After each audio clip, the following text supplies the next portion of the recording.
नमस्ते सर, कैसे हैं आप? मैं एकदम अच्छा हूँ अरिहंत भाई। बहुत बहुत शुक्रिया, आपने मुझे एक प्लेटफॉर्म दिया अरे अपने सर, विचार रखने के लिए। तो मैं जिनको बता दूं, जिन्होंने जानते नहीं अभिनव भाई को, वो हरियाणा लोकसभा और उन पे इनका बहुत ही सटीक एनालिसिस था। पिछली बार इन्होंने 10 बाय 10 बोला था कि भाजपा की 10 सीट आएंगी, और इस बार उन्होंने जो सटीक एनालिसिस दिया है हर एक सीट का, वो एकदम सही निकला। सर, यहाँ पे आने के लिए बहुत बहुत धन्यवाद। थैंक यू और अरिहंत हम भाई। थोड़ा बात करते हैं कि पिछली बार के कंपैरिजन में और इस बार में बहुत अंतर था। अभी कई सारे लोग भी ये बोल रहे थे कि 10 बाय 10 ही होगा, मतलब भाजपा सारी सीटें जीतेगी या ज़्यादा से ज़्यादा रोहतक वाली सीट हारेगी। लेकिन आपने जो अपना एनालिसिस था पिछली बार और इस बार में, काफ़ी कुछ चेंज दिखा, तो कई लोग विश्वास नहीं कर रहे थे। तो आपने, मतलब आपका इतना सही एनालिसिस कैसे था दोनों बार? अरिहंत भाई, जो 2019 का चुनाव था उसमें एक तो भाजपा की पूरी राष्ट्रीय स्तर पर वेव थी। मोदी जी का एक अलग ही ऑरा था उस टाइम पे, जो हरियाणा में भी दिख रहा था। दूसरा, जो भाजपा की जो पॉलिटिक्स थी हरियाणा में, जाट नॉन जाट, उसका भी एक पोलराइजेशन अलग लेवल पे था। तो वो जो बीजेपी की हरियाणा सेंट्रिक पॉलिटिक्स थी, वो भी कहीं ना कहीं पीक हो रही थी उस टाइम पे। 2024 में आते आते कहीं ना कहीं वो जो बीजेपी का जो राष्ट्रीय एजेंडा था, राष्ट्रवाद या हिंदुत्व या राम मंदिर, क्योंकि बीजेपी हरियाणा में कास्ट पॉलिटिक्स कर रही थी, तो वो राष्ट्रीय मुद्दे तो यहाँ इफेक्टिव होने ही नहीं थे। हालांकि अगर आप देखो तो पंजाब में राम मंदिर का मुद्दा ज़्यादा बड़ा था, वो हरियाणा में इसलिए नहीं बन पाया क्योंकि यहाँ कास्ट पॉलिटिक्स की बीजेपी ने 10 साल। तो एक तो वो फैक्टर था, इसीलिए वो यहाँ पे, क्योंकि मोदी जी का वो 2019 में जो उन्होंने एक माहौल एक क्रिएट किया था, वो इस बार नहीं हो पाया।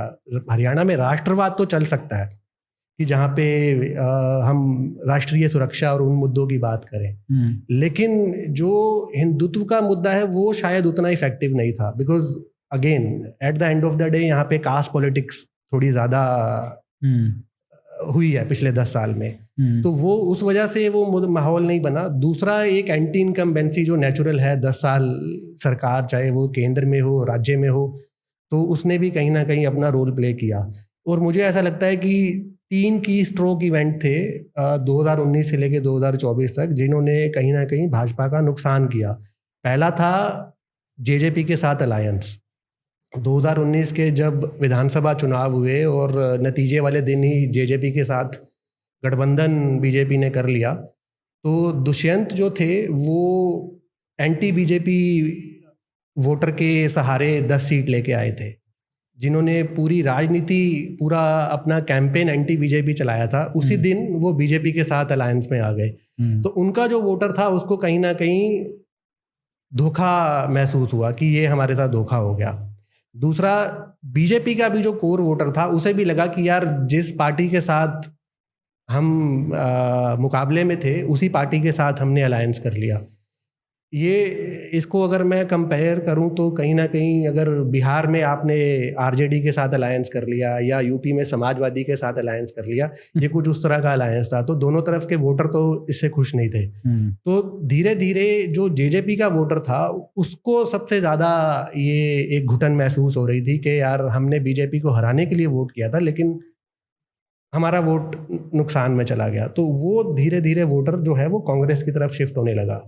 वो 2019 से ही शुरू हो गया। फिर 2020 का साल आया, कोविड हुआ, लॉकडाउन हुआ, सबने देखा कि विकास जो था वो साइडलाइन हो गया। उस टाइम पे सर्वाइवल की बात थी। तो एक साल ऐसे ही वेस्ट हो गया।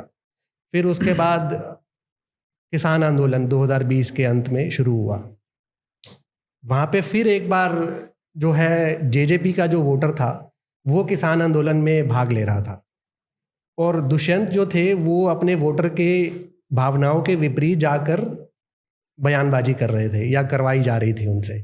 मुझे ऐसा लगता है कि बीजेपी और जेजेपी को वहाँ पे या तो अलायंस तोड़ लेना चाहिए था, दोनों में से किसी एक को, या फिर वो इस किसान आंदोलन को थोड़ा दूसरे तरीके से हैंडल करते। तो दोनों के वोटर शायद कहीं ना कहीं वो हो जाते हैं कि अगर वो अलायंस टूट जाता उस टाइम पे तो दोनों खुश हो जाते, शायद एटलीस्ट जेजेपी का वोटर खुश हो जाता, वो कांग्रेस की तरफ शिफ्ट नहीं होता। अभी जो हमने देखा है वो कांग्रेस 46% वोट ले गई है, 47% विपक्ष में, और बीजेपी से ज़्यादा वोट लिया है। तो वो कहीं ना कहीं लोकदल का वोटर जो है वो पूरी तरह शिफ्ट हुआ है कांग्रेस की तरफ। तो वो अगर दुष्यंत अगर अपना वोटर रिटेन कर लेते तो ये नतीजे नहीं आते। उसके बाद लोकसभा चुनाव से एक बार फिर जो किसान आंदोलन दोबारा शुरू हुआ, उसका असर हरियाणा के 6-7 जिलों में था। अंबाला में था, कुरुक्षेत्र में था, फतेहाबाद में, सिरसा में, हिसार में, जींद में। जो किसान पंजाब से आ रहे थे वो तो सरकार ने रोक लिए, शंभू बॉर्डर जो हरियाणा पंजाब का बॉर्डर है अंबाला में। लेकिन जो हरियाणा के किसान थे वो भी कहीं ना कहीं मोबिलाइज हो रहे थे, उन्होंने वो शंभू बॉर्डर पे भी गए कुछ, और कुछ को सरकार ने उनके गांवों में ही रोक लिया।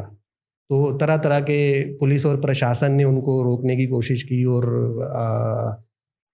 पासपोर्ट रद्द कर देंगे, सरकारी सुविधाएं रद्द कर देंगे, इस तरह के जब उन पे दबाव डाला गया तो उन्होंने अपने जिलों में, अपने गाँव में ही वो प्रोटेस्ट साइट्स बना लिए छोटे छोटे। और कहीं ना कहीं वो मुझे लगा कि वो दोबारा वो सेंटिमेंट जो 2-3 साल पहले दब गया था वो एक बार रिवाइव हो गया। तो दोबारा से एक किसान वर्ग जो था वो बीजेपी के अगेंस्ट लामबंद होना शुरू हो चुका था। और हरियाणा में आपने पिछले 50 साल का इतिहास देख लीजिए, चाहे वो बंसीलाल जी की सरकारें हो, देवीलाल जी की सरकारें हो, वो किसानी मुद्दों पे आती हैं और किसानी मुद्दों पे ही वो गिरी हुई हैं। तो एक बहुत बड़ा सेंटिमेंट और एक बहुत बड़ा वर्ग जो है वो इन मुद्दों से प्रभावित होता है। और हम जाति विशेष से कई बार लिंक करते हैं, लेकिन वो मुझे ऐसा लगता है कि वो कहीं ना कहीं सारी अग्रेरियन क्लासेस उसमें शामिल थी। तो वो एक नुकसान कर रहा था। तो ये कहीं ना कहीं रीडिंग गलत थी भाजपा की कि सिर्फ जाट समाज जो है वो प्रभावित है, वो हमारे खिलाफ लामबंद है, रादर देन थिंकिंग कि कोई जो एग्रीकल्चर क्लास है, जैसे अगर आप, मैं इसको पूरी एग्रीकल्चर क्लास मानता हूँ। हाँ, वो except maybe in Ahirwal, हाँ, सभी अहिरवाल को छोड़ के बाकी सब जगह पे उसका असर था।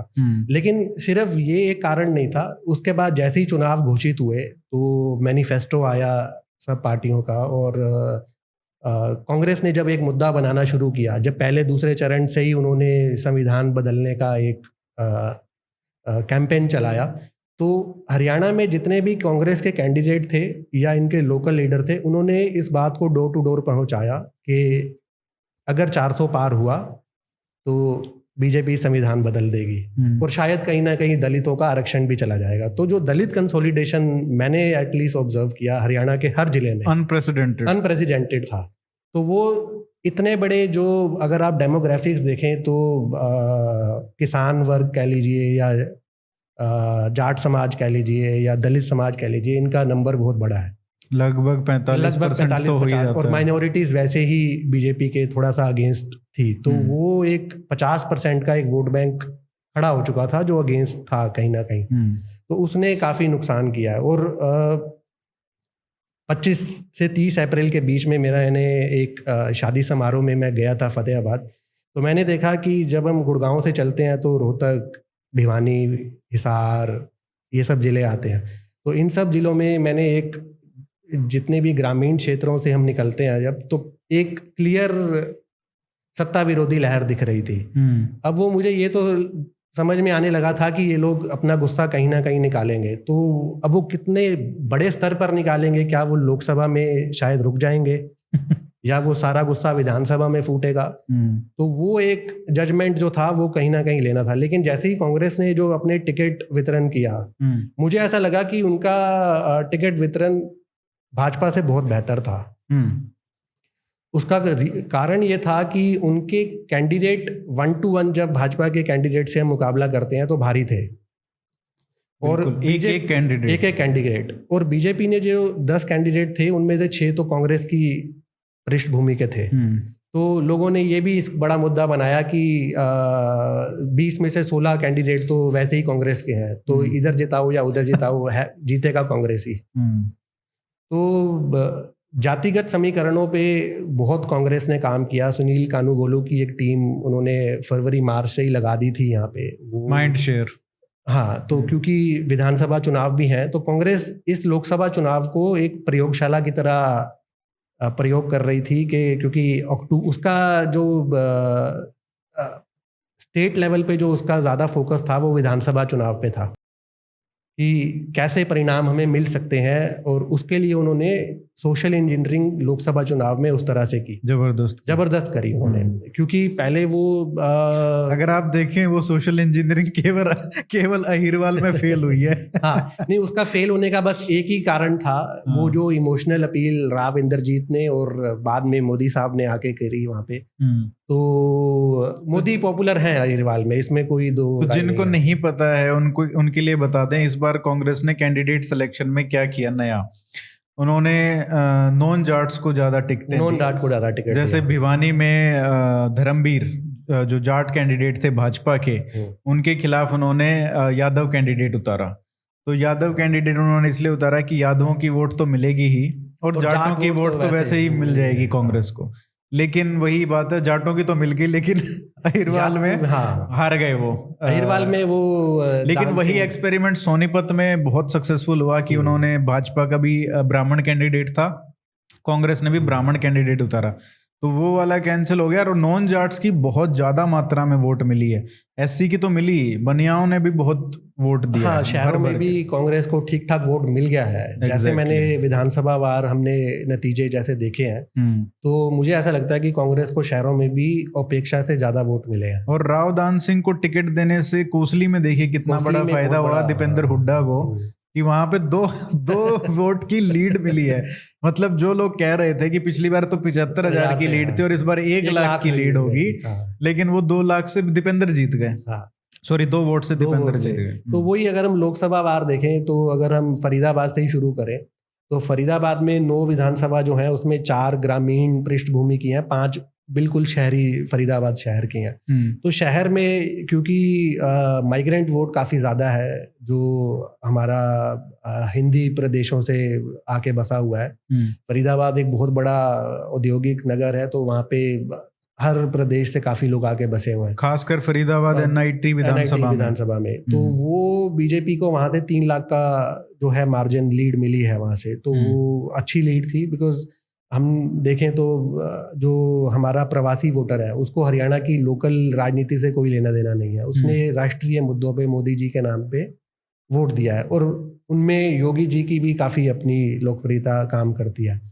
तो वो 3 लाख की लीड मिली। लेकिन पलवल की तरफ की जो विधानसभाएं हैं जो ग्रामीण हैं, वहाँ पे करीब 1,30,40,000 से कांग्रेस जीत गई, जबकि पिछली बार कांग्रेस 1,60,000 से हार गई थी पलवल और उसके आसपास की विधानसभाओं में।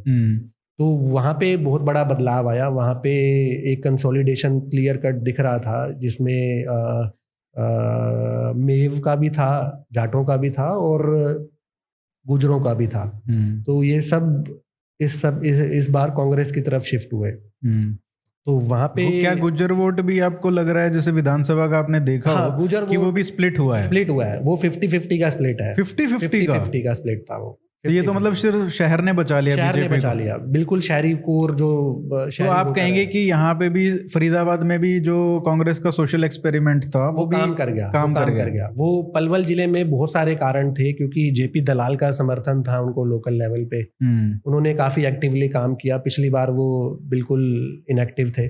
फिर उदय भान जी जो है वो भी पलवल जिले से आते हैं, जो कांग्रेस के प्रदेश अध्यक्ष हैं, एससी समाज से आते हैं, तो वो उनका अपना वहाँ पे होल्ड है।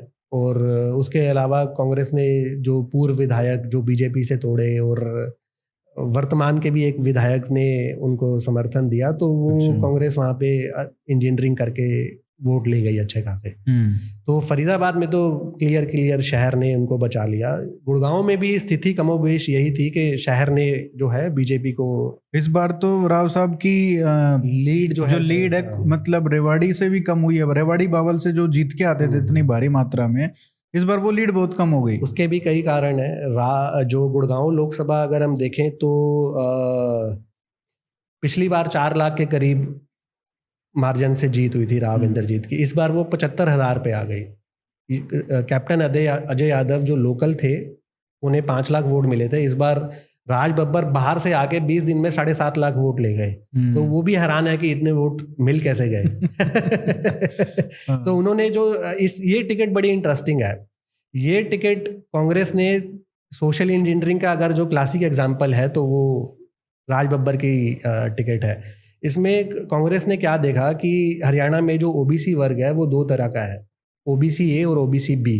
जो बी कैटेगरी के हैं वो डोमिनेंट कास्ट हैं, जो इनका सोशो इकोनॉमिक जो मोबिलिटी है वो थोड़ी ऊपर है।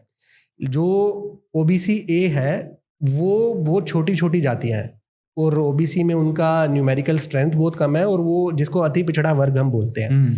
बीजेपी ने उससे कोई टिकट नहीं दिया था, तो कांग्रेस ने वो टिकट दिया ओबीसी ए वर्ग के जो राज बब्बर है, सुनार, वो पंजाबी सुनार है। तो उन्होंने क्या किया कि शहर में अपना पंजाबी कार्ड खेला, गांव देहात में वो ओबीसी बन जाते थे और ओबीसी ए बन जाते थे, और जब वो मेवात में जाते थे तो क्योंकि कांग्रेसी बन जाते नहीं, उनकी जो धर्मपत्नी है वो मुस्लिम समुदाय से आती है। अच्छा।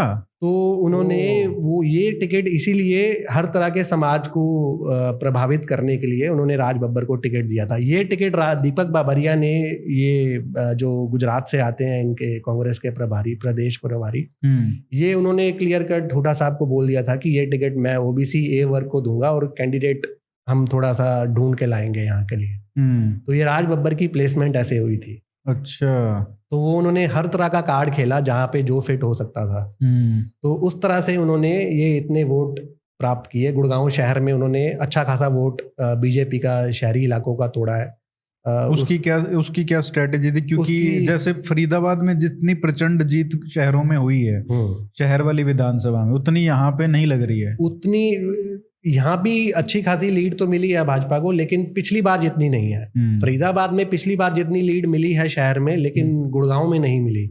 गुड़गांव में ना मिलने का एक कारण था कि जो राव साहब हैं उनकी पकड़ अब नहीं रही शहरी वोटर पे। जो शहरी वोटर गुड़गांव का है वो पूरी तरह से माइग्रेंट वोटर है, और ये माइग्रेंट वोटर ज़्यादातर हरियाणा के या तो दूसरे जिलों का है या दिल्ली का है और कुछ दूसरे राज्यों का भी है। तो जो अपर क्लास जो एक शहरी वोट, जो इसको हम पोश इलाकों का या एलीट वोटर बोलते हैं, उसमें राज बब्बर जी जो हैं कैंपेन अपना अच्छे तरीके से कर पाए।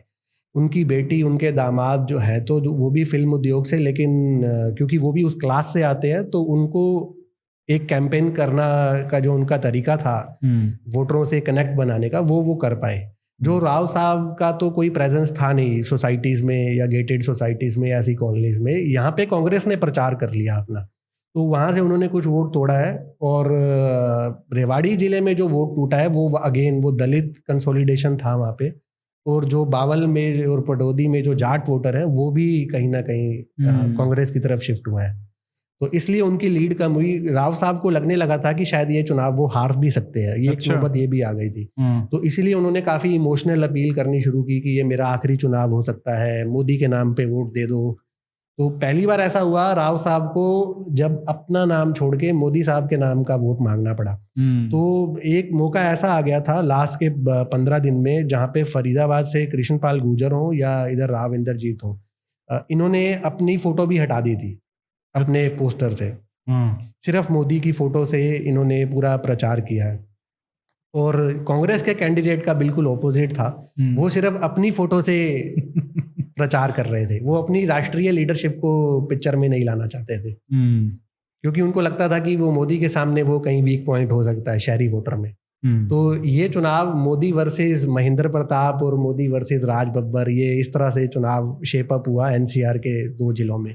कमोबेश यही स्थिति भिवानी महेंद्रगढ़ सीट पे भी थी, जहाँ पे दान सिंह तो अपने नाम से प्रचार कर रहे थे।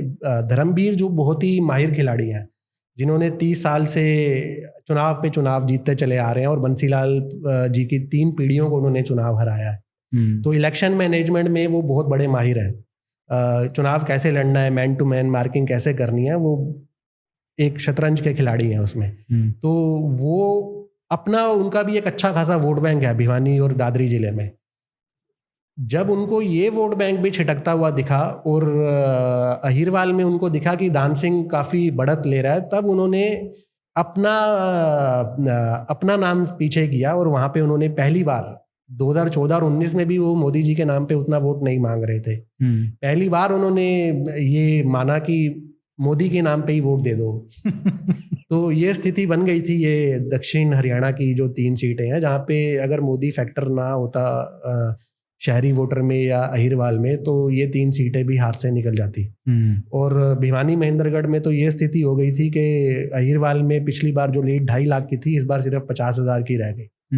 और वो भी अगर महेंद्रगढ़ जो विधानसभा जहाँ से वो एमएलए हैं रावदान सिंह कांग्रेस के कैंडिडेट, अगर वो वहां से भी लीड नहीं ले पाए, अगर वहां से ये बोला जा रहा था कि 50,000 की लीड, 30,000 का लग रहा था सबको कि ये लीड लेके निकलेंगे, लेकिन अगर वो भी मिल जाती तो खत्म था। जब उनको टिकट मिली थी तब ऐसा माना जा रहा था कि ये अहिरवाल से 1-1.5 लाख की लीड लेके निकलेंगे, क्योंकि जिस तरह का उन्होंने एक माहौल पैदा किया वहाँ पे।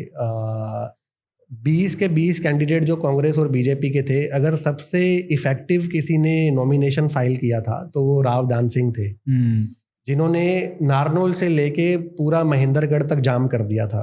वो 15 किलोमीटर का कुछ रास्ता है दोनों के बीच में, और बहुत टूटा हुआ था। और वो उन्होंने इतनी गाड़ियां उनके काफिले में उन्होंने लगा दी थी कि पूरा महेंद्रगढ़ से लेके नारनौल भर दिया था उन्होंने। तो उन्होंने ऐसा माहौल बनाया था कि लगने लगा था कि ये हर विधानसभा से 30-40 हज़ार की लीड लेके निकलेंगे, और उस टाइम पे अहीर वोटर उनके साथ पूरी तरह खड़ा हुआ दिख रहा था। लेकिन लास्ट के 15 दिन में जो राव इंद्रजीत ने जो इमोशनल कैंपेन किया, और फिर मोदी साहब ने आके एक इमोशनल अपील की, वहाँ पे बंसी लाल का भी जिक्र किया, तो वो कहीं ना कहीं अहीरवाल के वोटर को ये समझाने में कामयाब हुए कि ये चुनाव बड़ा चुनाव है, और इसमें एक जातिगत समीकरणों से ऊपर उठकर अगर वोट दिया जाए, तो देश के नाम पे वोट दिया जाए, तो उस तरह से फिर वो रावदान सिंह का माहौल वहाँ पे थोड़ा सा उनका इलेक्शन वहाँ डाउन हुआ। अच्छा, इसमें मैं एक पर्टिकुलर एंगल पे बात करना चाहूँगा तोशाम की। तोशाम से जो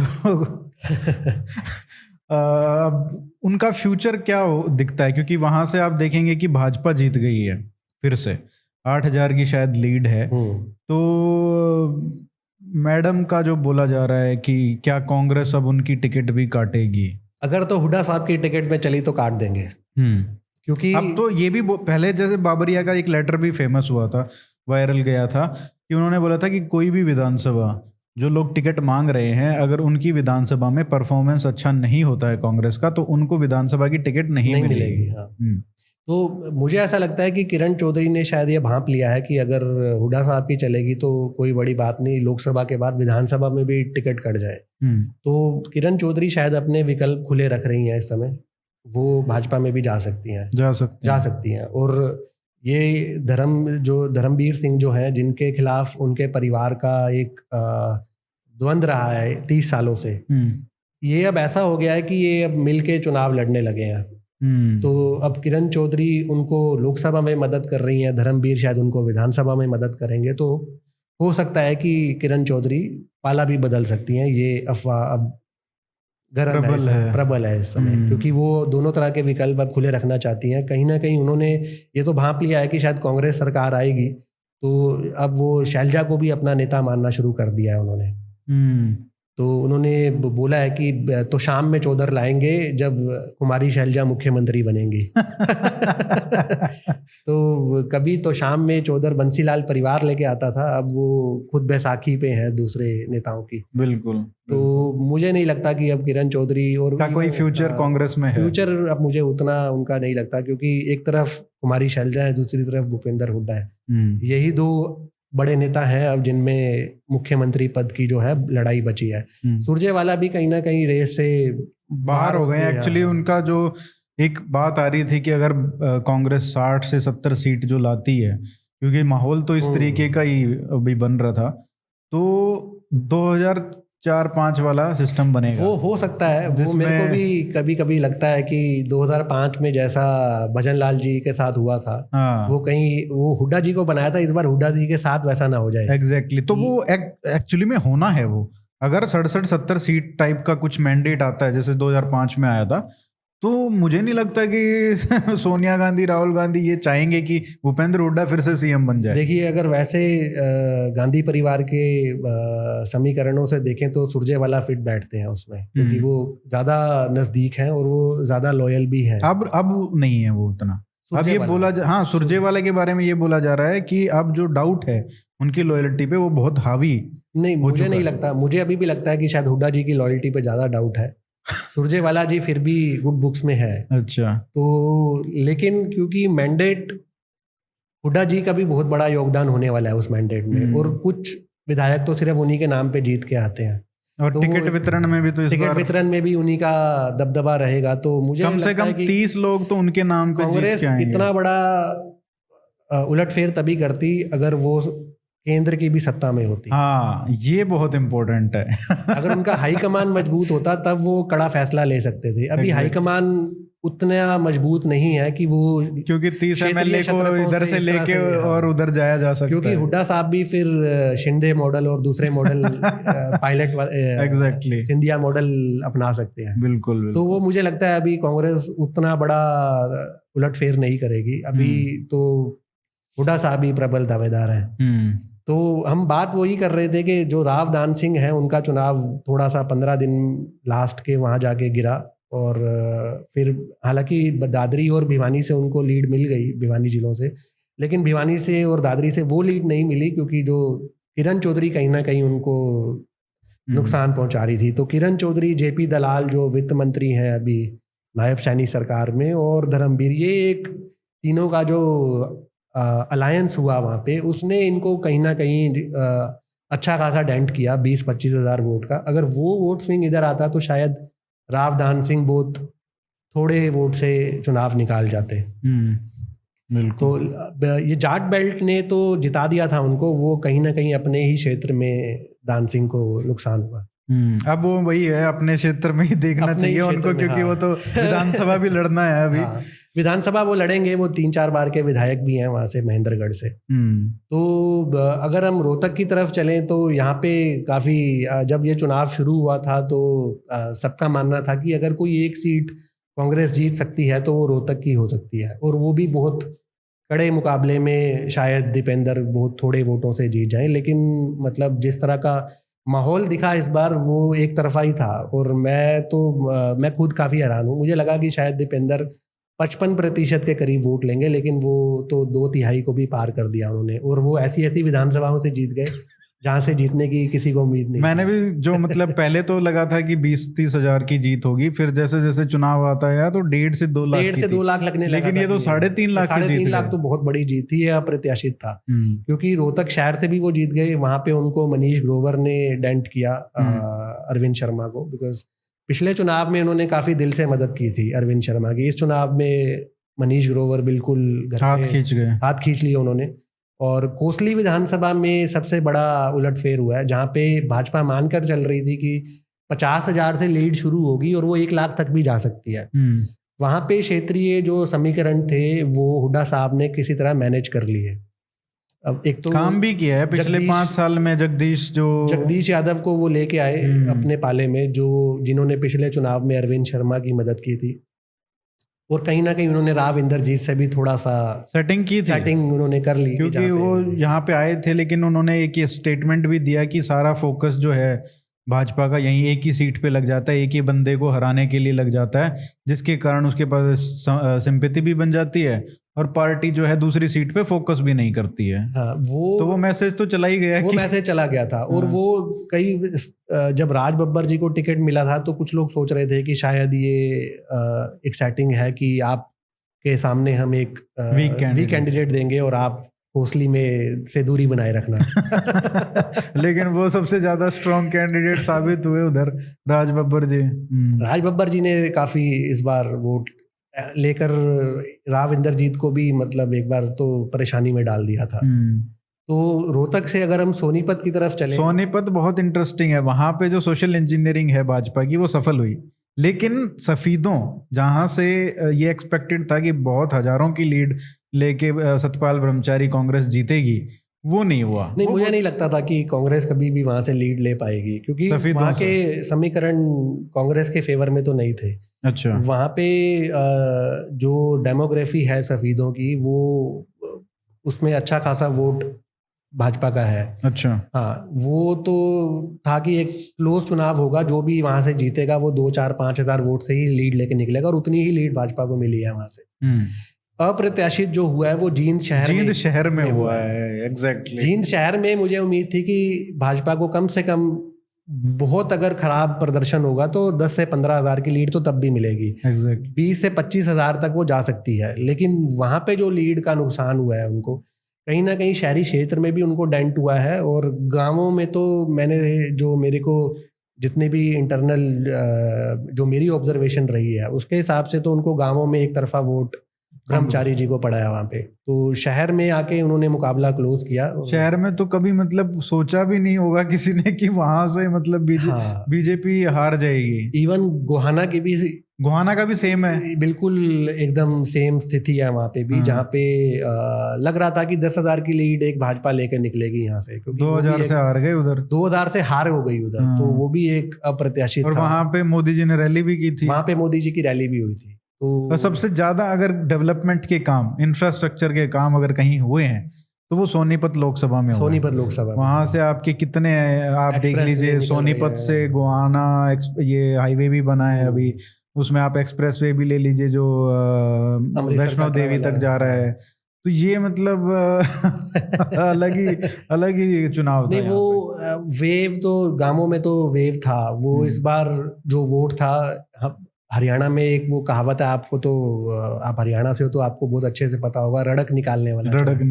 तो वो वोटर इस बार मन बना के बैठा था कि रड़क निकालनी है, और रड़क के साथ साथ कुछ वोटर तो बूथ पर बोल रहे थे कि वो गर्दन से सरिया निकालना है।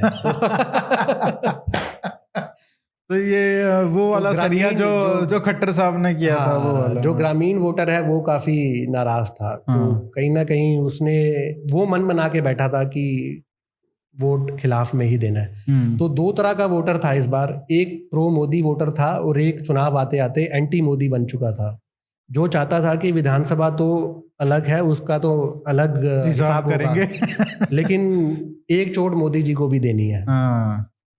तो ये वाला सिर्फ ये नहीं कह सकते कि ये जो एंटी इनकम्बेंसी थी ये सिर्फ स्टेट गवर्नमेंट, ये स्टेट गवर्नमेंट की भी एंटी इनकम्बेंसी नहीं, ये सेंटर की एंटी इनकम्बेंसी भी थी। देखिए, इसके 2-3 कारण है।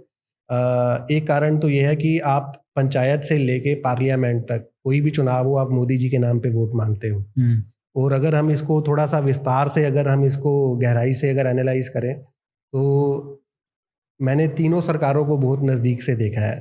पहले इनेलो की जो ओम प्रकाश चौटाला जी की सरकार थी, उसमें सरकार जो थी वो वर्कर चलाते थे उनके, जहाँ पे अब चौटाला साहब का क्या था कि किसी भी पार्टी, कोई भी है पूरे देश में, अगर कोई पार्टी जो सबसे ज़्यादा अपने वर्कर का सम्मान करती है, जिसको सर पर बिठाती है, वो इंडियन नेशनल लोकदल है। ओम प्रकाश चौटाला जी ने जो एक कल्चर बिल्ड किया, एक्चुअली सभी लोकल पार्टी आप कहीं पे भी देखिए, सपा और भी ऐसे, लेकिन मान सम्मान की जो बात है, चौटाला साहब का क्या था कि वो अपने हर वर्कर को नाम से जानते थे। इतना जो सबसे पार्टी का मुखिया हो, सुप्रीम नेता हो, अगर वो हर वर्कर को नाम से जानता है, उसको पता है कि कौन से गांव में कौन सा उसका वर्कर है, तो ये एक अलग ही काडर बेस बिल्ड किया था लोकदल पार्टियों का जो कल्चर है। और यही कल्चर कहीं ना कहीं अभय चौटाला और अजय चौटाला भी आगे बढ़ा रहे हैं। ये भी अपने कार्यकर्ताओं का पूरा सम्मान करते हैं। तो उस समय सरकार जो थी वर्कर चलाते थे। अगर आज मैं किसी गांव में, किसी कस्बे में, किसी शहर में हूं, तो मेरे को इंडियन नेशनल लोकदल के वर्कर को पकड़ना है, वो काम करवा के देगा।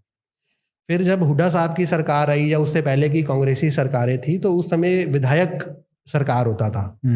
आपको अपने विधायक तक पहुंचना है, और विधायक तक वो कांग्रेस के कार्यकर्ता, विधायक कांग्रेस के कार्यकर्ता नहीं होते, वो विधायक के कार्यकर्ता होते हैं। कांग्रेस में ये कल्चर है, उसमें कोई पार्टी का कोई वर्कर बेस नहीं है, उसमें वो जो लोकल लीडर होता है वो अपना वर्कर बेस लेके आता है। उसमें भी कहीं ना कहीं थोड़ा सा सेंट्रलाइजेशन रोहतक में हुड्डा साहब ने किया कि विधायकों के पास जाने की बजाय सीधा उनके पास भी आने लगे थे लोग। लेकिन फिर भी कांग्रेस का ये कल्चर रहा है कि जहाँ पे अगर आप अपने विधायक के पास चले जाएंगे तो बदली तो हो ही जाती थी। हाँ, वो काम आपका छोटे मोटे काम हो जाते, छोटे मोटे काम, वो नहीं, वो विकास के भी कहीं सड़क बनवानी है, कहीं वो भी हो जाता खुदवाना है, कहीं वो सब काम हो जाते थे, वो विधायक करवा देता था। तो इंडियन नेशनल लोकदल में वर्कर सुप्रीम है, यहाँ पे विधायक आपके जिले का या विधानसभा का वो आपका लिए सुप्रीम है, आप उसके पास जाओ वो काम करा देगा। भाजपा में क्या है कि पूरा सत्ता का केंद्रीकरण है। अभी क्या है कि हरियाणा के लोग जो हैं वो अपने जिलों से सरकार चलाना पसंद करते हैं। आप और मैं कभी अपनी जिंदगी में चंडीगढ़ नहीं गए होंगे काम बिल्कुल बिल्कुल नहीं, बहुत कम। हमारे लिए रोहतक, सोनीपत, सिरसा, हिसार, भिवानी यहीं से काम हो जाएगा। आप जहाँ से सरकार चल रही है वहां से आपका काम हो जाएगा।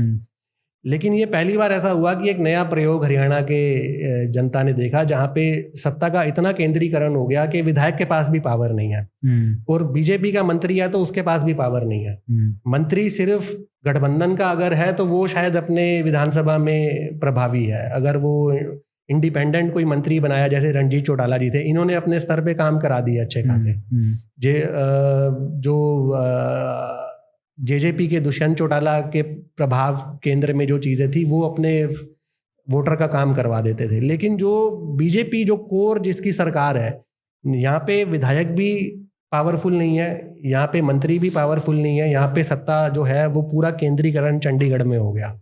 ये पहली बार हमने देखा जहाँ पे वर्कर तो दूर की बात है, आपका लोकल विधायक भी कुछ नहीं कर सकता। यहाँ पे सर मतलब ये भी नहीं कह सकते कि सीएम सरकार चला रहे हैं, ओएसडी सरकार चला रहे थे। ओएसडी सरकार पूरा ब्यूरोक्रेसी पे छोड़ दिया। और कुछ निर्णय ऐसे भी थे, मतलब मैं ज्यादा दूर नहीं जाऊंगा उसमें, कुछ निर्णय ऐसे भी थे जो चंडीगढ़ से भी नहीं होते थे।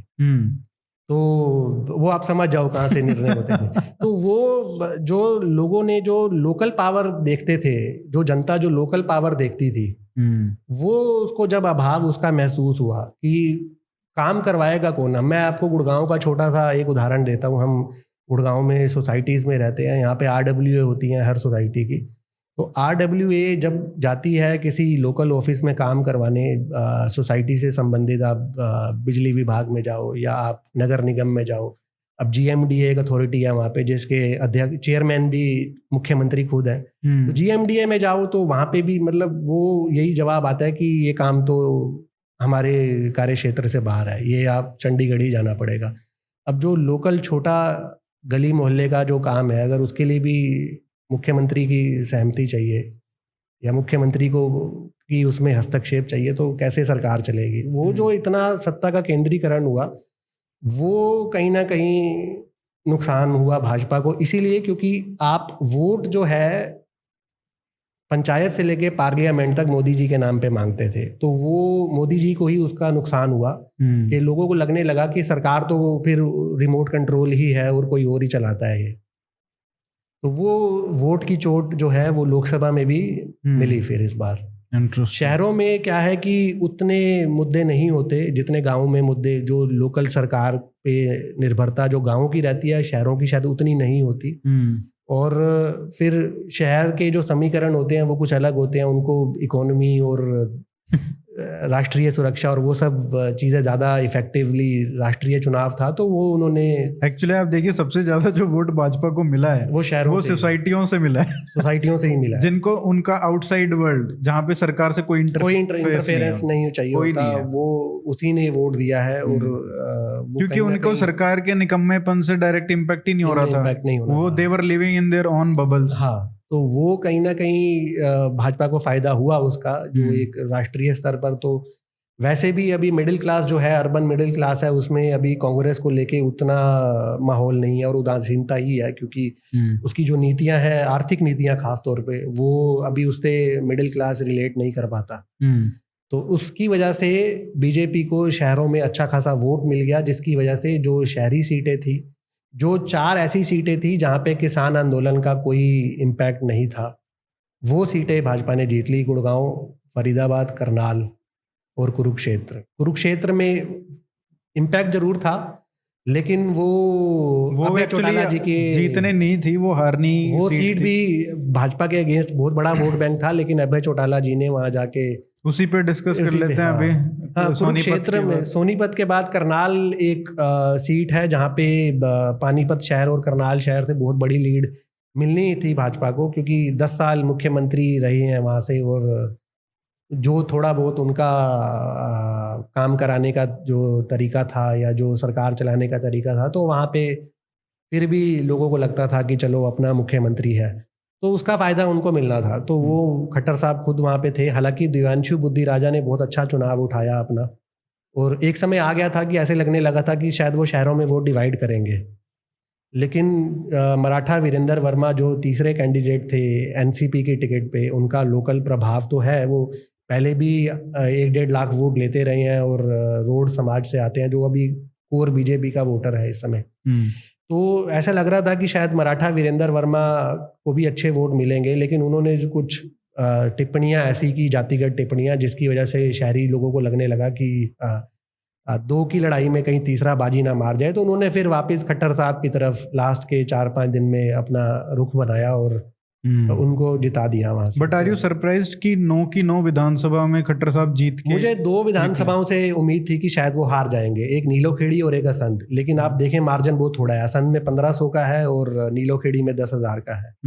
तो यहाँ पे पहले लग रहा था कि गाँव में क्योंकि विरोध है इन जगहों पे भी, तो शायद ये हार सकते हैं वहां से। लेकिन और ये देखिए कि पानीपत रूरल, वो मुझे थोड़ा लगा कि ये सीट जो है ऐसी अजीब सी सीट है, जहाँ पे जाट बहुत मात्रा में, वहाँ पे जाट एमएलए है जो हमेशा जीतता रहता है। वहाँ का समीकरण मैं आपको बताता हूँ, क्योंकि मेरी खुद की विधानसभा है वो पानीपत रूरल। अच्छा, आप बता पाएंगे फिर? तो वो विधानसभा जो है वो 70% शहरी वोटर है उसमें। अच्छा। तो वो पानीपत शहर जो है वो 1.5 विधानसभा में फैला हुआ है। तो वो एक पानीपत शहरी है, और एक ग्रामीण में भी 70% जो बूथ हैं वो शहर के हैं। पानीपत सिटी 2 घोषित कर देना चाहिए उसको। रूरल अगले डीलिमिटेशन में शायद वो नॉर्थ वेस्ट या साउथ ऐसा कुछ, वो ईस्ट वेस्ट उसको बना देंगे, तो वो अगले उसमें वो पूरी शहरी सीट हो जाएगी। तो वो रूरल, जब वो डीलिमिटेशन हुआ था तो बाहरी कॉलोनियां उतनी नहीं थी, तो वो बाहरी इलाके थे, तो उसका नाम ग्रामीण रखा था।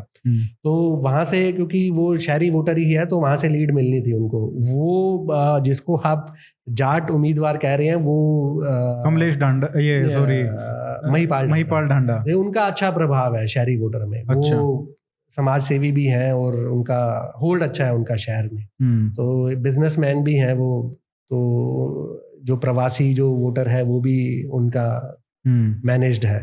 तो जाट वोटर भी है उस सीट पे, करीब 25% के करीब जाट वोटर है। तो लेकिन वहां से काफी 42,000 की लीड मिली है। वो इतनी लीड वहां से भाजपा को मिलती है। पिछली बार 1 लाख की लीड थी वहां पे। अच्छा। वहां से लीड अच्छी मिलती है। तो शहरी वोटर का है वहां पे प्रभाव। तो इंटरेस्टिंग। हाँ, ठीक। तो लीड उनको मिलनी थी। तो उसके बाद आगे बढ़े हम कुरुक्षेत्र। ये एक ऐसी सीट थी जहाँ पे मुझे सबसे ज्यादा डंडे पड़े थे किसानों के ऊपर। किसानों को, हाँ, चाहे वो किसान आंदोलन 1 हो चाहे 2 हो, सबसे ज्यादा जो बल प्रयोग हुआ है वो उसी लोकसभा में हुआ है। तो उस लोकसभा में जो मारकंडा और घग्गर नदी के आसपास के जो विधानसभाएं हैं, जिसको हम थोड़ा सा वो टुवर्ड्स पंजाब की तरफ जो बेल्ट लगती है, गूला चिका है, पेवा है, शाहबाद है, कलायत है, इन विधानसभाओं में सुशील गुप्ता को लीड मिली है, और वो मिलनी भी थी। लेकिन मुझे ऐसा लगा कि वो लीड भी उनकी कम हुई है। जितनी लीड की अपेक्षा वो कर रहे थे, शायद उनको उतनी लीड वहां से नहीं मिली।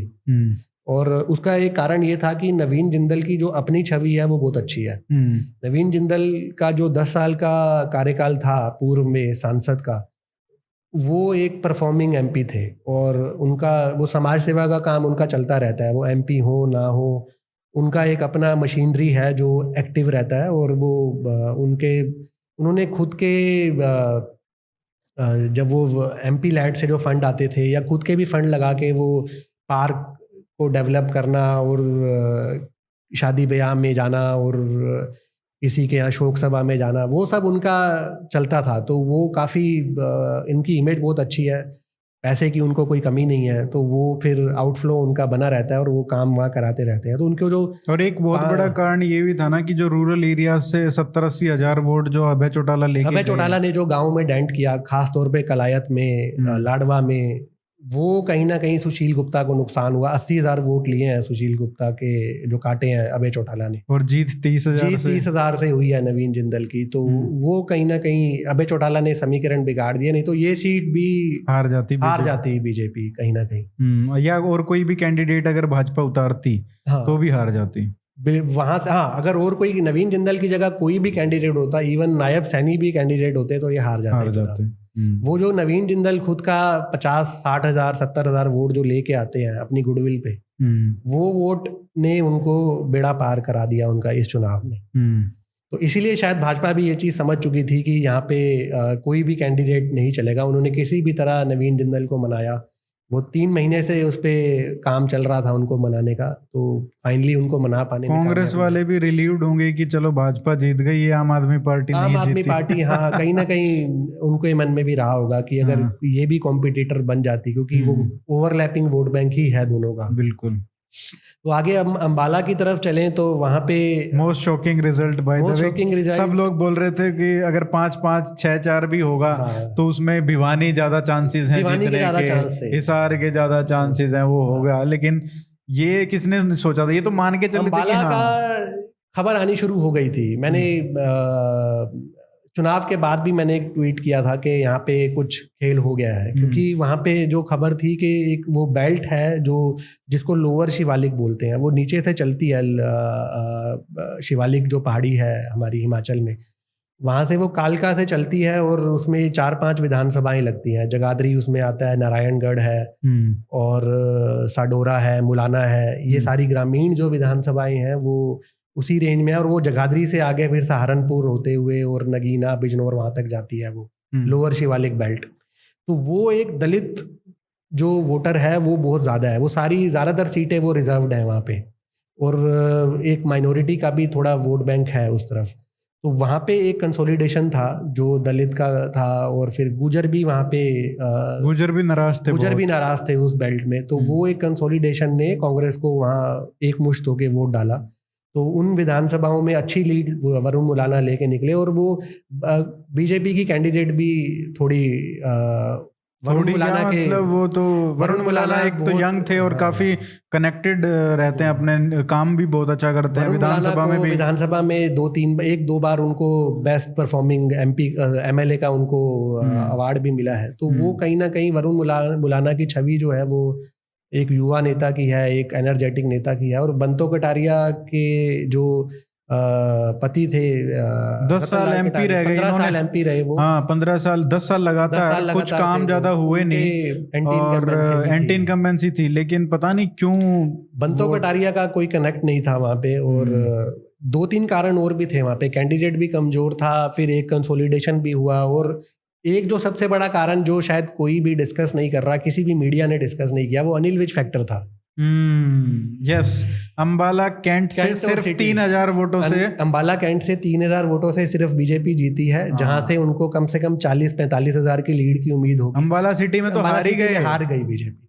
तो ये जो अंबाला की 2 शहरी सीटें थी, सिटी और कैंट, यहाँ पे भाजपा को कम से कम 75,000 से 80,000 की लीड की उम्मीद रही होगी, लेकिन वहां पे बराबर हो गया मामला। लेकिन इसमें देखिए आप, निर्मल सिंह और चित्रा सरवरा ने भी बहुत काम किया है। मैं आने वाला था कि एक तो अनिल विज का फैक्टर था। अनिल विज कहीं ना कहीं उनकी जो टीस थी वो उनके समर्थक वोटरों में सब जगह जग जाहिर थी।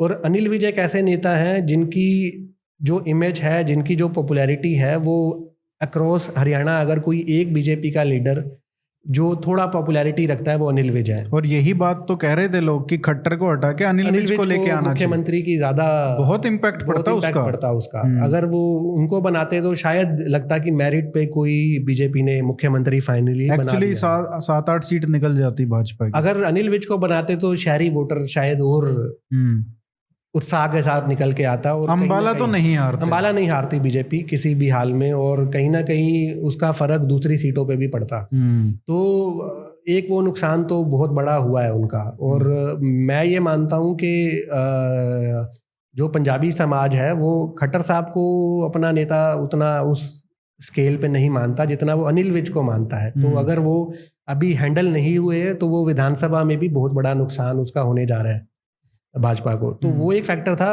और एक फैक्टर निर्मल सिंह और चित्रा सरवारा का भी था, जिन्होंने खूब मेहनत की। उनका अपना एक वोट बैंक है। उन्होंने पिछले चुनाव में भी इंडिपेंडेंट लड़ते हुए दोनों सीटों पे, अंबाला कैंट और सिटी में, बहुत नज़दीक के मुकाबले में वो अनिल विज और उनसे चुनाव हारे थे, असीम गोयल से, जो अब मंत्री हैं नायब सैनी सरकार में। तो ये दो फैक्टर थे, अनिल विज और निर्मल सिंह, जहाँ पे बीजेपी की जो लीड 80,000 होनी चाहिए थी वो एकदम नलीफाई हो गई वहाँ पे। वहाँ से अगर दोनों को कंपेयर करें तो बहुत बड़ी हार है अगर देखा जाए तो। वो अंबाला का चुनाव तो अंबाला शहर और कैंट में ही भाजपा हार गई।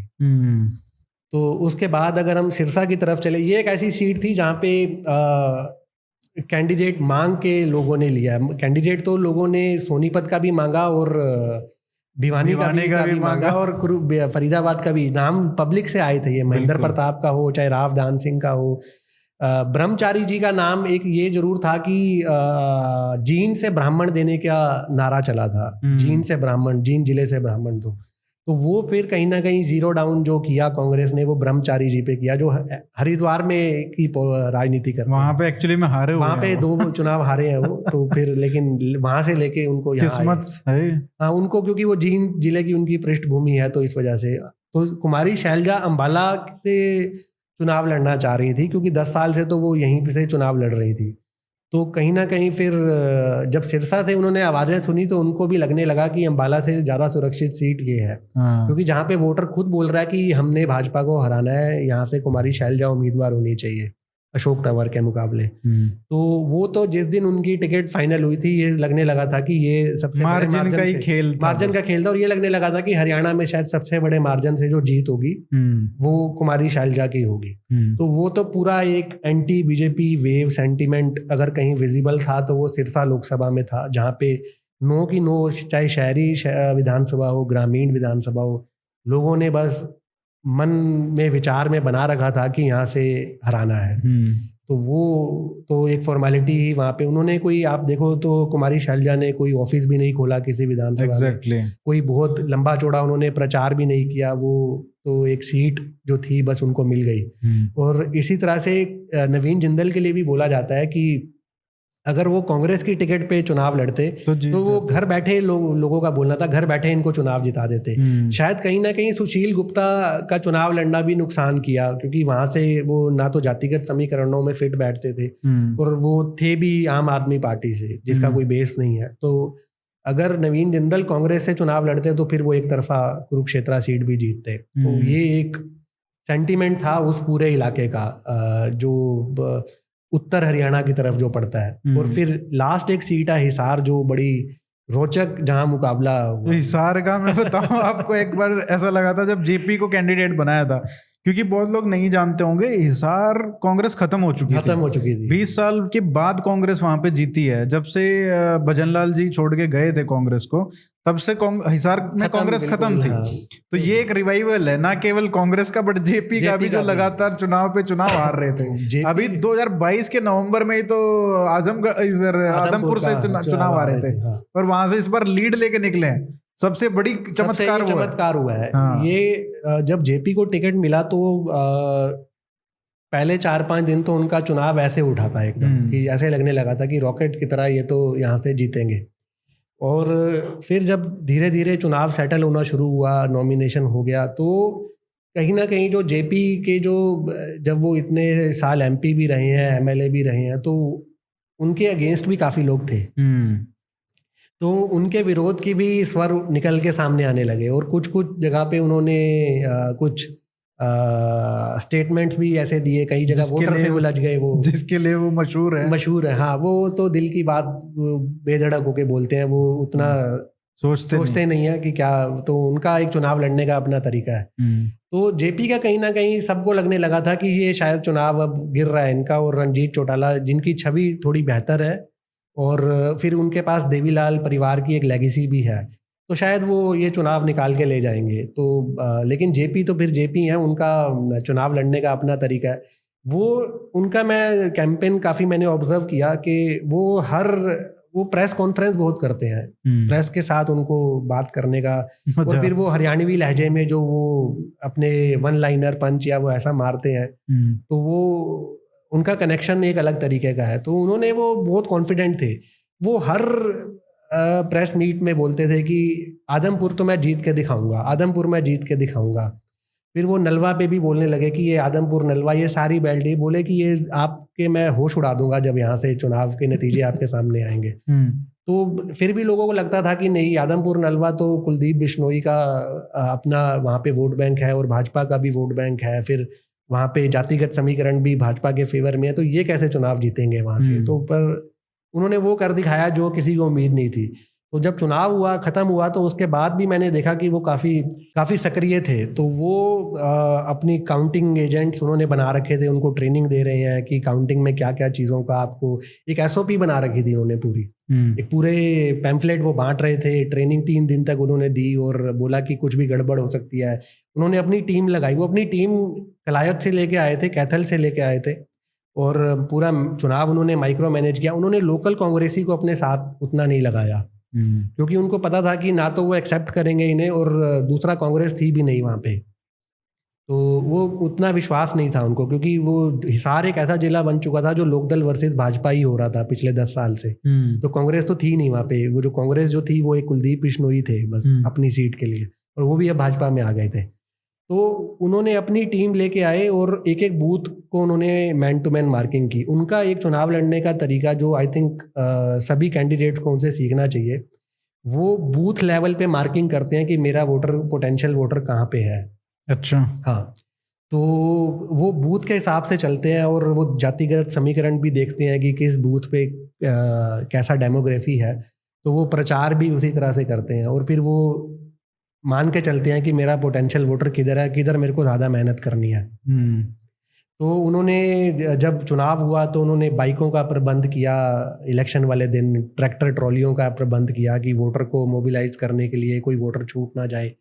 तो इतनी मैन टू मैन मार्किंग उन्होंने की और इंश्योर किया कि गांव देहात में हर जगह उनके टेबल लगे, क्योंकि कांग्रेस नहीं थी वहाँ पे। तो वो पूरा मैनेजमेंट खुद अपना वो लेके आए थे वहाँ पे। तो ये चुनाव उन्होंने सिर्फ मैनेजमेंट पे जीता है। अच्छा, ये कांग्रेस का कोई वहाँ पे रोल नहीं था, ना कोई उनके लिए प्रचार करने आया। ये चुनाव सिर्फ जेपी ने अपने दम पे, अपने man to man management electioneering पे उन्होंने जीता है। और वो एक ऐसी लोकसभा है जहाँ पे वो 30 साल से चुनाव भी लड़ते आ रहे हैं, तो उनको गांव का, देहात का, सब का एक उनको अच्छा खासा अनुभव भी है कि कौन उनका पोटेंशियल वोटर हो सकता है। इसमें भी देखिए हिसार के बारे में भी वही बोला जा था जो आपका कुरुक्षेत्र में हुआ कि वोट काटने से, चौटाला के वोट काटने से हार गए कांग्रेस। उन्होंने एक नारा दिया था जेपी ने, जो बड़ा ही इंटरेस्टिंग नारा था कि एक बटन दबाओ, 3 चौटाला हराओ। एक्चुअली फिर भी आप देखिए कि 44 से 46 हजार वोट चौटाला, 2 चौटाला जो खड़े थे उनको मिले। उम्मीद थी कि 1 लाख तक जाएंगे वो। हाँ। लेकिन सिर्फ उन्होंने 45,000 पे रेस्ट्रिक्ट कर दिया अभय और अजय के परिवारों को। तो ये बहुत बड़ी अचीवमेंट है उनकी। उसके बाद 50,000 से जीत गए। बाद वो 60-62 कहाँ ये हो रहा था कि 30,000 से शायद जीत सकते हैं, हाँ। और इससे ज्यादा की जो संख्या है वो इनेलो और जेजेपी को मिलेगी, तो उतने से ही वो चुनाव हार जाएंगे। लेकिन वो उन्होंने जो चमत्कार नलवा में, आदमपुर में, इवन भवानीखेड़ा में ये हुआ क्या, मतलब आदमपुर में क्या हुआ? आदमपुर में मुझे लगता है कहीं ना कहीं कुलदीप बिश्नोई की जो नाराजगी थी वो भाजपा पर भारी पड़ी, उनको जो अनदेखी थी। पहले भव्य को वादा किया गया था, जो बताते हैं उनके या मीडिया में जो जिस तरह की खबरें उड़ती हैं कि उनको मंत्री बनाएंगे, उनको मंत्री नहीं बनाया। फिर कुलदीप को उम्मीद थी कि उनको टिकट लोकसभा का दिया जाएगा, वो नहीं दी। कुलदीप को अगर टिकट देते तो ये चुनाव इतना कड़ा होता ही नहीं, कुलदीप ये चुनाव आसानी से निकाल के ले जाते। मुझे लगता है कि कहीं ना कहीं बिश्नोई वोटर ने भाजपा के अगेंस्ट वोट किया है इस चुनाव में। अच्छा, बिश्नोई वोटर टूटा है उनसे। और कुलदीप हालांकि झोली फैलाते रह गए कि रंजीत अगर जीतेंगे तो फिर जो हिसार जिले का जो मंत्री पद है वो भव्य के झोली में आ जाएगा। तो वो लोगों ने नहीं सुनी, क्योंकि लोग भी क्या करेंगे, 3 महीने के लिए अब वो मंत्री भव्य बनेगा तो उससे होना कुछ नहीं है। सही बात। तो कहीं ना कहीं वो कुलदीप की नाराज़गी जो थी, जो पहले थी, बाद में उन्होंने मेहनत तो बहुत की, उन्होंने झोली फैलाई कि जिता दो चौटाला जी को, लेकिन वो वोटर शायद कहीं ना कहीं नाराज़ हो गया था, तो फिर वो भारी पड़ गया उन पे। अच्छा ये बताइए कि पूरे हरियाणा में 2 या 3 सबसे बड़े लूजर्स और सबसे बड़े विनर्स कौन है? जो सबसे बड़े विनर वो तो हुड्डा साहब तो हैं ही हैं, वो उसमें एक कि उनको अब चंडीगढ़ का रास्ता साफ दिखने लगा है। उनको अब ये लगने लगा है कि मेरी जो मैंने जो कैंडिडेट दिए थे, मांग के जो लिए थे कांग्रेस हाईकमान से, उनमें से अधिकतर जीत गए हैं। तो वो एक ये मैसेज देने में कामयाब रहे। और जहाँ पे नहीं जीते भिवानी में, उसका ठीकरा जो फोड़ देंगे वो किरण चौधरी पे फूट जाएगा। तो वो तो किरण चौधरी तो एक लूजर हैं, उसमें एक लूजर मुझे कहीं ना कहीं बीरेंद्र सिंह भी लग रहे हैं पूरे खेल में। अच्छी भली टिकट मिल सकती थी उनको भाजपा से, जीत भी जाते। भाजपा से टिकट नहीं भी मिलती तो कहीं ना कहीं वो अगर उचाना में उनका समर्थन करते जेपी का, तो शायद कांग्रेस हाईकमान भी उनको रिवॉर्ड करता विधानसभा चुनाव में। अब मुझे लगता है कि चाहे वो बीरेंद्र सिंह का परिवार हो, चाहे वो बंसीलाल का परिवार हो, चाहे वो भजन लाल का परिवार हो, ये सब अब हाशिए पे चले गए हैं। इनकी राजनीति एक विधानसभा तक सीमित हो गई है और उसमें भी जीत की कोई गारंटी नहीं है। तो ये परिवार पूरी तरह से, अब मुझे ऐसा लगता है कि कहीं ना कहीं शायद चंद्रमोहन फिर भी अपना चुनाव जीत सकते हैं। तो भव्य की अभी गारंटी नहीं है कि जिस तरह से लोकसभा में परिणाम आया कि वो विधानसभा भी जीत पाएंगे या नहीं। तो कहीं ना कहीं उनके ऊपर तलवार लटक रही है, और एक विधानसभा तक सीमित हो जाना, इतने बड़े परिवार जिसने पूरे राज्य पे इतने सालों तक राज किया हो, तो वो स्थिति के लिए ये परिवार खुद भी कहीं ना कहीं जिम्मेदार हैं। ये सब एसी की ही राजनीति करते हैं, एसी रूम की। जमीन पे राजनीति सिर्फ और सिर्फ देवीलाल परिवार करना जानता है, जो मुझे लगता है कि शायद आने वाले टाइम में वापस अपने आप को उठा लेगा। 100%। क्योंकि अजय चौटाला का परिवार है या अभय चौटाला का परिवार है, ये अभी भी जमीन पे पसीना बहाना जानते हैं। दुष्यंत दिग्विजय दोनों मतलब एक तो बोलने में बहुत अच्छे हैं और अच्छे वक्ता हैं और ये बहुत चालाक हैं। देवीलाल परिवार की एक खासियत रही है कि ये चुनाव हारने से ही ये घबराते नहीं हैं। नहीं, बिल्कुल बेशरम है। ये चुनाव लड़ते हैं, हर चुनाव लड़ते हैं।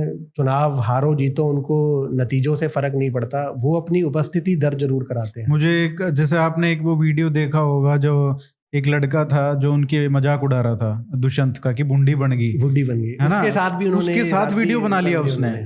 तो ये दिखाता है कि दिमाग, जो पॉलिटिकल दिमाग है उस व्यक्ति में, वो लंबी रेस का घोड़ा है। मुझे ऐसा लगता है कि अगर हम इस चुनाव के बाद अगर देखें, तो मुझे अभी तो ऐसा लग रहा है कि अभी मुझे क्या, सभी को ऐसा लग रहा है कि क्योंकि कांग्रेस और जो गठबंधन था इनका, आम आदमी पार्टी का 47% वोट तो उनको लोकसभा में ही मिल गया, बीजेपी से ज्यादा।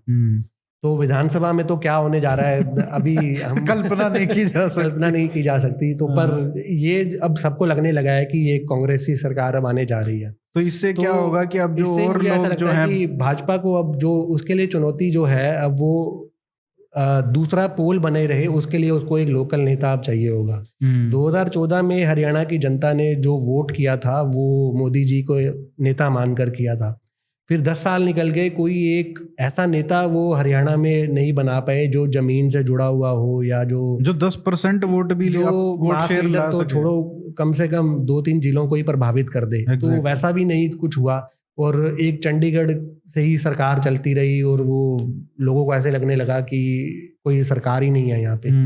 तो हरियाणा में ये लोग अभी भी मानसिक रूप से उतना तैयार नहीं है कि उनके जिले से सरकार नहीं चल रही। तो वो उसका नुकसान होने जा रहा है, और वो मुझे लगता है कि अब एक नेता भाजपा को चाहिए होगा। नहीं तो फिर अगर कांग्रेस सत्ता में आएगी तो वापस अगर ये मान लिया जाए कि हुड्डा साहब ही मुख्यमंत्री बनेंगे, तो फिर वो रोहतक सोनीपत का जो वो एक दोबारा से जो वर्चस्व खड़ा होना शुरू होगा, तो जो लोकदल वोटर आज कांग्रेस के साथ खड़ा है वो वापस जो है, और बेशक मुझे लगता है कि एक बार रड़क निकल गई तो वो उसके बाद फिर से दुष्यंत अगर भाजपा दूसरा पोल अगर या विपक्ष का वैक्यूम अगर फिल नहीं करेगी, तो दुष्यंत फिल करने लगेगा उस वैक्यूम को। बट तो मुझे लगता है कि दुष्यंत भी नहीं कर पाएगा, वो जाट वोटर का तो कर सकता है जो हिसार सिरसा का है, इसमें लेकिन जो नॉन जाट वोटर है क्रॉस नॉन जाट वोटर को मैं अगर हम देखें तो ये पहले किसका वोटर था, जो अति पिछड़ा वर्ग जिसको हम बोलते हैं ओबीसी वोटर जो था कांग्रेस, वो कांग्रेस का वोटर नहीं था, वो लोकदल का वोटर था। तो जो चौटाला साहब की जो हमेशा राजनीति रही है या देवीलाल जी की, हाँ, वो किसान और कमेरा वर्ग के दो जो शब्द, वो किसान से वो जाट समाज को साधते थे और कमेरा वर्ग से वो अति पिछड़ा वर्ग की जो जातियां हैं उसको वो साधते थे। तो किसान और मजदूर जिसको हम बोलते हैं, तो एक लैंड ओनर और एक उसका जो लेबरर, तो वो जो उनका समीकरण उन्होंने बिठा रखा था, तो वो आज बीजेपी के पास भी उनका वोटर है, जिसको हम अति पिछड़ा वर्ग जो ओबीसी वोटर जो ओबीसी ए वर्ग के जो वोटर है, तो वो कहीं ना कहीं वापस शिफ्ट हो सकता है। अगर ये तो कहीं ना कहीं फिर वही रोहतक वर्सेस हिसार वाली जब वो दोबारा से अगर पॉलिटिक्स शुरू होगी, जहाँ पे देखो हरियाणा का वोटर जो चौधर के लिए जो मशहूर है कि रोहतक की चौधर है या हिसार की है या सिरसा की है या भिवानी की है, वो जब चौधर वाली राजनीति अगर दोबारा खेल में आई और बीजेपी ने अगर उस वैक्यूम को फिल नहीं किया, लोकल पॉलिटिक्स या लोकल पावर जो चाहिए लोगों को, अगर वो वापस नहीं मिली, तो फिर वो दुष्यंत उसको कहीं ना कहीं वैक्यूम को फिल करना शुरू करेगा। और लोकदल वोटर वापस, अगर जाट समाज का वोटर अगर वापस लोकदल की तरफ जाना शुरू होगा, और अगर अब कांग्रेस जिस बहुमत से आएगी, अब उसको जिस तरह से उन्होंने नॉन जाटों को भी साधा है इस लोकसभा चुनाव में टिकट देके और फिर वोट भी मिल गया, तो मुझे लगता है कि अब कांग्रेस हाईकमान वापस हुड्डा साहब पे थोड़ा सा कंट्रोल बना के रखेगा कि आप सबको मैनेज करके चलो। तो मुझे लगता है कि शायद वो जो हुड्डा साहब ने जिस तरीके की सरकार 2000, मैं ये नहीं कहूंगा कि 2005 से 14, मैं कहूंगा कि 2009 से 14 में जो चलाई, वो एक ही जगह पे फोकस करके, एक जगह 5 से जो 9 की सरकार थी वो सब जगह थी, वो सब जगह उन्होंने बैलेंस बना के उन्होंने चलाई थी। बिल्कुल। तो मुझे लगता है कि जो शहरी वोटर अगर वापस कांग्रेस की तरफ, या नॉन जाट वोटर जो अपर कास्ट वोटर अगर एक हिस्सा कांग्रेस की तरफ जाना शुरू हुआ, तो लोकदल वोटर वापस, लोकदल जो उसका नेचुरल जो उसका हाउस है वो वहीं जाएगा। तो वो कहीं, अब बीजेपी के लिए चुनौती सिर्फ यही है कि एक नेता तो अब लोकल चाहिए होगा, नेता भी चाहिए, और उनको ये भी एडमिट करना पड़ेगा कि जो उनका गवर्नेंस मॉडल है वो एकदम फेल हो गया है। वो गवर्नेंस मॉडल फेल इसलिए हुआ है कि वो जो सत्ता का जो सेंट्रलाइजेशन हुआ है, पावर सेंट्रलाइजेशन, देखो लोकल जो पावर जो एंजॉय करते हैं ना, वो अगर लोकल पावर भी आप ले लोगे उनसे, ठीक है, आपको वो केंद्र में जिता के भेज रहे हैं, आपको वो विधानसभा में भी जिता के भेज रहे हैं, लेकिन फिर भी जो एक लोकल पावर जो लोगों को जो आदी हो जाते हैं ना वोटर, तो फिर वो भी अगर आप उनसे छीन लोगे, नहीं, वो एक्चुअली आदी होने वाली भी बात नहीं, वो नेसेसिटी है वो, क्योंकि आपकी स्टेट इतनी एफिशिएंट नहीं है कि आप सीएम विंडो में कुछ कंप्लेंट करें और वो आपको बहुत ही बेहतरीन रिजल्ट दे रही है। वहां तो बिल्कुल ही कोई रिस्पॉन्स नहीं है। पोर्टल वाला और वो जो प्रॉपर्टी आईडी और वो फैमिली आईडी, ये सब ये देखिए, परिवार पहचान पत्र जो फैमिली आईडी है, उसकी वजह से, मतलब ये संविधान ने तो जो नुकसान किया है, ये 400 पार वाले नैरेटिव ने ये तो किया ही है, लेकिन हर एक गांव में आपको एससी वोटर्स ऐसे मिलेंगे जिनके राशन कार्ड कटे हैं, और वो एकदम उनको कितने ही चक्कर काटे हैं उन्होंने, हजारों पैसे रुपए खर्च किए। एक ऐसा वो है कि मैं भी आज तक नहीं बनवा पाया तो आज तक हमें ही प्रोसेस समझ में नहीं आया कि ये फैमिली आईडी बनेगा कैसे। और ये देखिएगा आप, ये फैमिली आईडी का जो प्रकोप है ये तो दिख गया अभी थोड़ा एससी वोटर में, वो विधानसभा में और दिखेगा, लेकिन प्रॉपर्टी आईडी का अभी तक गुस्सा जो है वो विधानसभा में निकलेगा, जहाँ पे शहरों में भाजपा लीड लेके निकली है, वहाँ पे बहुत परेशान है लोग इस फैमिली आईडी का। कारण ये है कि अपने डेटा ऑपरेटर जो बिठाए हैं, एक तो वो भ्रष्टाचार में लिप्त है, दूसरा प्राइवेटाइजेशन तो है ही है, प्लस जो किसी का गज में है तो एकड़ में डाल दिया, एकड़ में है तो गज में डाल दिया, तो वो जो 5 एकड़ लेके बैठा है उसको आप 5 गज बता दोगे, या 5 गज लेके बैठा है उसे 5 एकड़, वो जो लोगों में इस समय जो मतलब बेसिकली आपकी प्रॉपर्टी के साथ ही खिलवाड़ हो गया ना, वो काफी नुकसान करने जा रहा है। वो तो विधानसभा में काफी इम्पैक्ट दिखेगा उसका। तो अभी तो गांव निकल के बाहर आया था, मुझे लगता है विधानसभा में शहर भी उसमें साथ मिलेंगे। आज अब ये देखिए ना, 79 विधानसभा में लीड लिया था पिछली बार लोकसभा के चुनाव में, इस बार तो 44 पे आ गए। मतलब जनता ने इतना सटीक बंटवारा किया है कि 5-5 किया, फिर उसमें भी 46 और 44 का बंटवारा कर दिया, लेकिन बता दिया कि थोड़ा सा तुम आगे हो। बिल्कुल। तो विपक्ष को जो 46 सीटें दी हैं, तो वो जनता ने एहसास करा दिया है कि थोड़ा सा हमने विपक्ष को आगे रखा है इसमें भी, तो वो एक इंडिकेशन तो दे दिया है। कि विधानसभा में अब ज़्यादा टाइम नहीं बचा है। अगर कुछ अभी मुझे लगता नहीं कि 3 महीने में नायब सैनी कुछ बहुत ज़्यादा चमत्कार कर पाएंगे। अगर कर सकते हैं लेकिन क्या मुझे दिक्कत पता है क्या है कि अभी भी इन लोगों को ये समझ में नहीं आ रहा है कि आपका जो जाट नॉन जाट वाला जो पॉलिटिक्स है उसका एक्सपायरी डेट हो चुका है। अब मुझे कई लोग बोल रहे हैं कि नहीं नहीं अभी ना क्या होगा मतलब ये wishful thinking as a analysis. अब क्या होगा ना कि अब दिख गया कि जाट वोटर ज्यादा आए हैं वोट करने के लिए लोकसभा में, तो अब नॉन जाट का कंसोलिडेशन होगा। अरे भैया कहाँ कौन से लोकसभा में नहीं हुआ, तो लोकसभा में कहाँ सिर्फ जाट वोट अगर करते तो वही 9-10 ही होना था या 10-10 ही होना था, 10-10 हो जाता अगर सिर्फ जाट ही वोट देता तो। अभी वो मुझे ऐसा लगता है कि जो मैंने ऑब्जर्व किया है कि हरियाणा और पंजाब ये दो ऐसी स्टेट हैं जहाँ पे पोलराइजेशन पॉलिटिक्स नहीं चलती।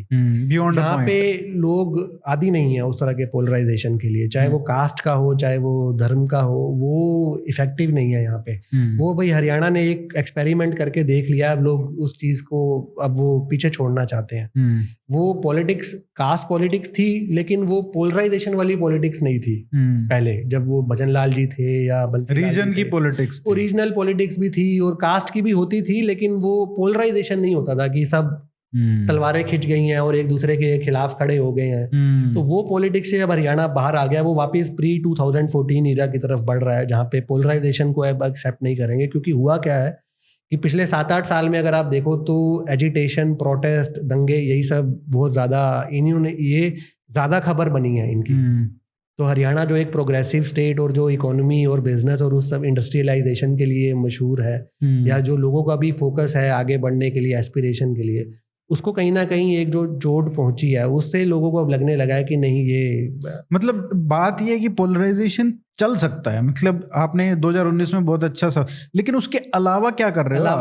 आपका गवर्नेंस मॉडल फेलियर है, मॉडल भी तो नहीं है। बिल्कुल, वो सबसे बड़ा कारण है ना। तो आप देखिए जो हमारे एक्सप्रेसवे हैं उनसे आप निकलते ही स्टेट हाईवे पे आ जाते हो, वहां का हाल क्या है? आप कहते हो कि कोसली में हमारी इतनी बुरी हार क्यों? आप मॉनसून में, मैं पिछली बार मॉनसून में कोसली में गया था, वहां पे मतलब यहाँ तक का पानी भरा हुआ था, गोड्डे तक का जो बोलते हैं। मैं एक एग्जांपल इसका आपको गुड़गांव शहर का देता हूँ। दिल्ली मुंबई एक्सप्रेसवे बनाया जो गुड़गांव जिले से निकल रहा है, बहुत ही बेहतरीन एक्सप्रेसवे गडकरी साहब ने बनवा के दिया है। वहाँ पे उसको कनेक्टिंग जो कर रहा है वो NH8 से पर जो निकाला है वो भी बहुत बेहतरीन, नेशनल हाईवे की तरह सोना रोड के ऊपर से जो निकाला है उन्होंने, बिल्कुल बहुत बेहतरीन, जो दिल्ली मुंबई एक्सप्रेसवे को जोड़ रहा है। अब जो इस पर को जो द्वारका एक्सप्रेसवे जो बनाया है गडकरी साहब ने ही फाइनली 10,000 करोड़ रुपए प्रोजेक्ट अप्रूव करके, और एक बहुत अच्छा एक्सप्रेसवे, अर्बन एक्सप्रेसवे दिल्ली से गुड़गांव बना है। अब दिल्ली मुंबई एक्सप्रेसवे और द्वारका एक्सप्रेसवे जो बने हैं, इनमें इनको जोड़ने के लिए एक 4 किलोमीटर की सड़क का एक पैच है जो गुड़गांव शहर का इंटीरियर में एक सड़क है। वो भी एक बहुत महत्वपूर्ण सड़क है क्योंकि वो सारी सोसाइटीज़ और जो कमर्शियल स्पेस और वो सब आया हुआ है गुड़गांव में पिछले 7-8 साल में, वो सारा डेवलपमेंट उसी सड़क पे हुआ है। लेकिन वो 4 किलोमीटर का पैच इतना टूटा हुआ है कि 2 एक्सप्रेसवे की जो कनेक्टिविटी आपस में होनी चाहिए वो ही नहीं है। तो वो मतलब आप इतना टोल देते हुए आते हो और आपको इतने अच्छे एक्सप्रेसवे दिखते हैं, और ऑल ऑफ ए सडन जब आपको 2 एक्सप्रेसवे वो कनेक्ट कर रहे हैं तो वो कनेक्टिंग सड़क नहीं है उसमें। यही तो फिर वो एक दिक्कत है। फिर एक जब द्वारका एक्सप्रेसवे बना तो वो तो गुड़गांव को जोड़ने के लिए बना, दिल्ली से गुड़गांव की कनेक्टिविटी की नॉन स्टॉप कनेक्टिविटी होगी, और जो गुड़गांव में जहाँ जहाँ चौक चौराहे आएंगे वहाँ पे लोग अपना इंटीरियर सेक्टर्स में निकल जाएंगे। तो NHAI ने झाड़ लगाई कि 5 साल से हम ये बना रहे थे द्वारका एक्सप्रेसवे, आपने इंटीरियर की सड़कें ही नहीं बनाई, तो लोगों को तो आपने वापस वहीं छोड़ दिया। एक एक्सप्रेसवे तो मेन निकल गया, उस पे चढ़ने में इतना टाइम लग जाएगा। तो जो इंटीरियर से गुड़गांव से जो आ रहा है वो कैसे बहुत बुरा हाल है सर। इतनी बड़ी बड़ी बिल्डिंग बन रही है मतलब 30-30 स्टोरी की, 20-20 स्टोरी की, लेकिन आप उससे नीचे आप देखिए कि इतना जाम हो रहा है वहाँ पे। ये एक्सप्रेसवे पे तो चढ़ोगे तब ना जब नीचे से निकल के नीचे की सड़कें बिल्कुल बेकार। वो अर्बन इंफ्रा पे आई थिंक बहुत बड़ा फेलियर है हरियाणा सरकार का, जिसपे उसको बहुत भारी नुकसान होने जा रहा है। आपके हिसाब से अभी 3 महीने हैं तो क्या करना चाहिए जिसके हिसाब से रिस्पेक्टेबल आप कह सकते हैं? ये अभी तो मेरे ख्याल से कई लोग तो ये कहने लगे कि यार 30-35 किस तरीके से ला सकते हैं? 30-35 तो मुझे नहीं लगता कि अभी स्थिति, अभी तो स्थिति 15 की है। 15 की है। 15 की है। हाँ, तो अभी तो ये जो प्रॉपर्टी आईडी और उसके अगर ये कैंप लगा के किसी तरह उसको सॉल्व कराएं पहले, जो ये इशू चल रहे हैं फैमिली आईडी को, तो मुझे फैमिली आईडी को तो खत्म स्क्रैप ही कर देना चाहिए। और उसके अलावा जो भर्तियां करनी चाहिए कम से कम 50 से 60। तो मुझे लगता है कि अब टाइम नहीं बचा भर्तियों के लिए, तो अब इनको समस्या होने जा रही है। लेकिन कम से कम जो एटलीस्ट जो मानसून का टाइम भी आने वाला है, तो जो सड़कें 5 साल से नहीं बनी, पहले हर साल सड़क बनती थी। बिल्कुल। जो खट्टर साहब की जो पहली गवर्नमेंट थी 2014 से 19 में, उसमें भी अच्छा काम होता था, सड़क बन जाती थी हर साल। वो चाहे हुड्डा साहब की सरकार हो, चौटाला साहब की हो, बंसी लाल जी की हो, भजन लाल जी की हो, हर साल सड़क बनती थी। तो लेकिन वो पिछले 5 साल में नहीं बनी। वो PWD का डिपार्टमेंट दुष्यंत जी को दिया और पता नहीं उन्होंने क्या किया, लेकिन सबको पता है क्या किया। तो वो सड़कें 5 साल से नहीं बनी, तो एटलीस्ट इसी चीज पे काम कर लें तो एक्चुअली जो आपने कहा ना कि जैसे ये अलायंस की सरकार जब बनी थी 2019 वो में, तभी से पहला की स्ट्रोक उसी दिन वो उस दिन हो गया था। आपने कहा कि बीजेपी वाले भी नाराज थे कि इसको लेके आए। हाँ। लेकिन अभी जो पूरा सरकार आधा डिपार्टमेंट तो यही लेके बैठे थे ना। हाँ। तो उसकी वजह से चाहे आप करप्शन के एलिगेशंस ले लीजिए, चाहे आप वैसे काम के एलिगेशन ले लीजिए कि नहीं हुए, तो पहली और दूसरी सरकार में यही तो बदलाव था, एक बहुत बड़ा। वो जो गठबंधन जो किया ना, उसने बहुत बड़ा नुकसान किया। और जो डिपार्टमेंट उनको दे दिए, वो डिपार्टमेंट सारे कहीं ना कहीं जो आम आदमी को प्रभावित करते थे, वो नुकसान बहुत बड़ा होने जा रहा है। और फिर सरकार तो फिर भी बीजेपी की थी, खट्टर साहब चला रहे थे, तो कहीं ना कहीं कंट्रोल करना चाहिए, तो लेनी पड़ेगी उस चीज की कि आपका ही मंत्री काम नहीं कर रहा। तो सर वंडरफुल एनालिसिस, और बहुत अच्छा लगा आपसे आज पहली बार मिलके। मेरा प्लेजर है, मेरे को प्लेटफॉर्म आपने दिया। और अरे सर नहीं, आपका एनालिसिस बहुत जबरदस्त था। मुझे नहीं लगता कि ये सारी जो बातें हैं कहीं प्रिंट मीडिया और वैसे भी कहीं आई होंगी। तो thank you so much. Thank you Arihant ji, बहुत बहुत आपका धन्यवाद, बहुत बहुत शुक्रिया मेरे को एक प्लेटफॉर्म देने के लिए। नमस्ते सर। नमस्ते।